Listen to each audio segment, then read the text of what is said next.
चलिए आज हम बात करते हैं सेक्शन 4 की, आर्म्स एक्ट के। सेक्शन 4 जो है आर्म्स एक्ट का, वो लाइसेंस के लिए बात करता है। लाइसेंस भी उन आर्म्स का जो कि स्पेसिफिक डिस्क्रिप्शन की और कुछ ही केसेस में ज़रूरी है आप उसका लाइसेंस रखिए। सपोज अब इसे आप मान लीजिए कि हम केरला के किसी स्टेट में हैं, तो वहाँ पे नारियल काटने के लिए एक चाकू यूज़ किया जाता है, अच्छा लंबा सा, एक बड़ा सा, है ना। अब वो चाकू लोग क्या कर रहे हैं कि वेपन की तरह यूज़ कर रहे हैं। तो क्या सेंट्रल गवर्नमेंट के पास पावर है कि उसके लिए आप लाइसेंस जारी कर सके कि लाइसेंस आपको इसके लिए रखना पड़ेगा, अदरवाइज आपको बिना लाइसेंस की चीज़ मिलेगी नहीं।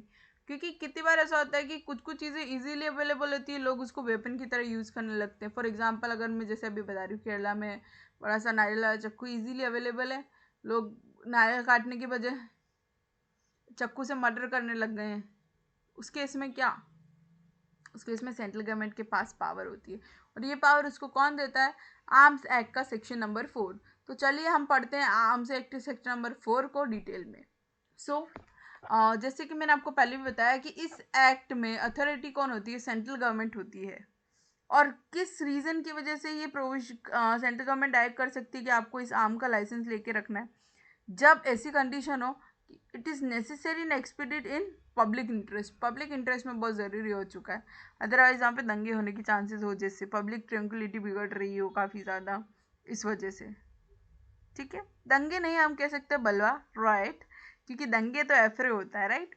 तो by notification central government can direct for licence of arms. ठीक है, किस तरीके से करेगी? अपने नोटिफिकेशन जारी करके।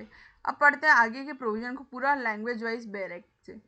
Licence for acquisition and position of arms of specified description in certain cases. Basically कुछ स्पेसिफिक केसेस में ही ऐसा होता है। If the central government is of opinion that having regard to circumstances prevailing in any area, ठीक है, basically central government का opinion है कि इस एरिया में ऐसे सर्कमस्टांसेस प्रिवेल होने वाले कि ये बहुत ही पब्लिक इंटरेस्ट में नेसेसरी और एक्सपीडिट हो गया है, दैट एक्विजिशन, पोजेशन और carrying of arms other than fire arms should be regulated. That other than fire arms, fire arms के अलावा जिसके फायर आर्म्स के लिए आप जनरली लाइसेंस लेते हैं, ठीक है, सेक्शन नंबर 3 में क्लियरली मैंशन है। फायर आर्म्स के अलावा आर्म है और उसके लिए इतना ज़रूरी हो गया उस आर्म के लिए कि आप उसका लाइसेंस जारी करें ही करिए, अदरवाइज लोग बहुत ही मिस यूज़ कर रहे हैं। ठीक है, तो उस केस में सेंट्रल गवर्नमेंट डायरेक्ट कर सकती है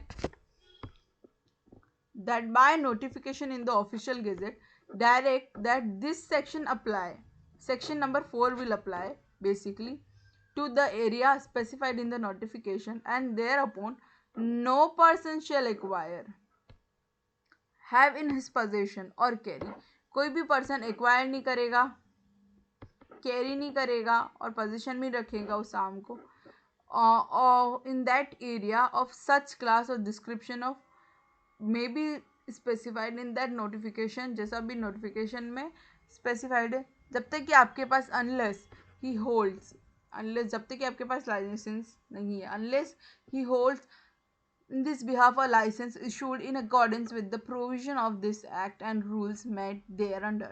So basically ये यही कहना चाह रहे हैं कि कोई ऐसा आर्म है जिसके लिए लाइसेंस पहले नहीं था कि आपको उसको रखने के लिए लाइसेंस कैरी करना पड़ेगा, बट ऐसी कंडीशन आ गई है आपकी पब्लिक इंटरेस्ट में ऐसा नेसेसरी और एक्सपीडिट हो गया है कि आपको लाइसेंस करवाना ही पड़े, है ना। इस वजह से आपको जब तक उसका लाइसेंस है तब तक आप उसको कैरी नहीं कर सकते हो अपने साथ। ये कहाँ किस प्रोविजन के थ्रू अप्लाई होगा? सेक्शन नंबर 4 के थ्रू सेंट्रल गवर्नमेंट को ये पावर दी गई है बेसिकली आर्म्स एक्ट में। ओके, चलिए हम इसको इजीली ब्रेक कर लेते हैं। किस तरीके के क्वेश्चन इसमें से आ सकते हैं?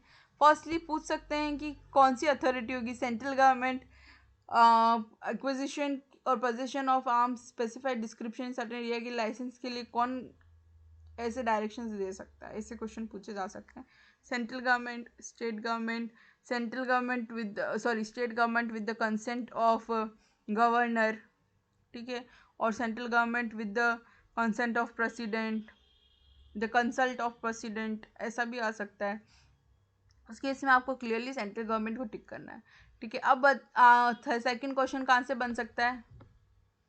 इन which condition the central government can direct to have license for arm possession and acquisition of arms.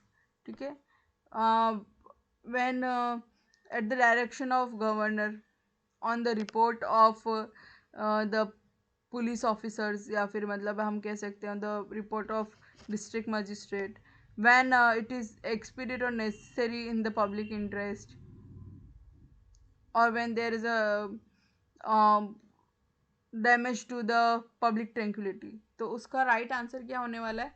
Necessary और एक्सपीडिएट इन द पब्लिक इंटरेस्ट. उसी कंडीशन में आप, सेंट्रल गवर्नमेंट के पास पावर है, आपके पास पावर है कि आप ऐसा कर सकते हैं, क्योंकि डायरेक्ट कर सकते हैं. थर्ड क्वेश्चन ये आ सकता है कि जो सेक्शन नंबर 4 है वो किस पे अप्लाई होता है? आर्म्स पे, फायर आर्म्स पे, अनम्ब्रेशंस पे, ऑल ऑफ दिस. तो आपको क्या टिक लगाना है? आर्म्स टिक लगाना है. ठीक है. बेसिक ये चीज़ है, इसके बारे में यही अंडरस्टैंडिंग है. ये कीवर्ड्स हैं, आप इससे याद कर सकते हैं. फॉर एग्जांपल सेक्शन नंबर 3 की बात करते तो एक्विजिशन, पोजेशन, उसके बारे में बात करता है वो, और कैरी करने के फायर आर्म्स को. बट आर्म्स के केस में कौन सा है? सेक्शन नंबर 4 है. First thing. सेकेंड थिंग, ये नेसेसरी और एक्सपीडिएट इन द पब्लिक इंटरेस्ट वाली कंडीशन पे ही अप्लाई होता है, और इसमें पावर किसके पास है? सेंट्रल गवर्नमेंट के पास है. ठीक है. ऐसे आप इसको अच्छे से रिकॉल कर पाएंगे दिमाग में, और इसको तोड़ तोड़ के पढ़िए, आपके लिए इजी हो जाएगा. जैसे मैंने यहाँ पे डिवाइड कर दिया इस सेक्शन को, हैंड नोट्स में देख सकते हैं. ओके. और मैंने साथ ही साथ जो बैरिक की लैंग्वेज है वो भी लिखी है, ताकि मेरी बैरिक पे कमांड भी बनी रहे और एक अंडरस्टैंडिंग भी हो जाए. मैं पहले से इस एक्ट को मतलब उस जो लॉ है, प्रोविज़न है, उसकी लैंग्वेज को समझूँ, उस एक्ट का एम भी समझूँ, और उसके बाद बैरिक की रीडिंग करूँ, तो मेरे लिए ईजी है. ओके. और भी वीडियोज़ देखने के लिए प्लीज़ चैनल सब्सक्राइब करिए.